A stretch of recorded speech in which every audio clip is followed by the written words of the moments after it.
Ang kapitan ng barko.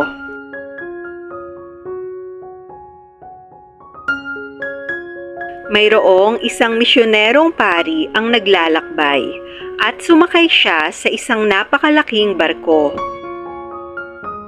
Napakaganda ng panahon, maaliwalas ang kalangitan, kalmado ang dagat at kaaya-aya ang hangin.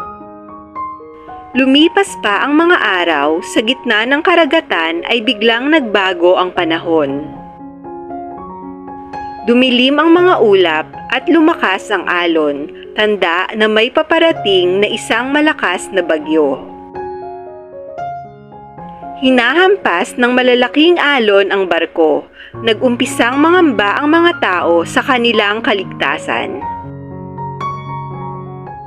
Ang lahat ay natatakot, humihiyaw at nag-iiyakan. Habang ang pari ay taimtim na nananalangin, inihahanda niya ang kanyang sarili para sa kanyang kamatayan. Gayunpaman, sa gitna ng kaguluhang ito ay napansin ng pari ang isang batang lalaki na tahimik at masayang naglalaro. Walang bakas ng takot at tila ba walang panganib na paparating. Umagaw iyon sa kanyang atensyon, kaya't nilapitan niya ang bata. "Iho, mukhang hindi ka natatakot. Hindi mo ba alam na posibleng lumubog ang barko at malunod tayong lahat?